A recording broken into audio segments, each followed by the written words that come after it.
To respectable audience, my question is 5 plus 4 times 5 divided by 5. Here you can cancel 5 and 5. So 5 plus 4 is equal to 9, but 9 is not our answer.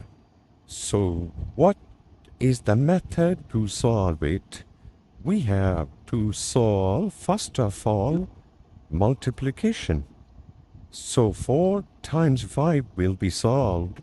First, we will get 5 plus 4 times 5 will be equal to 20 divided by 5.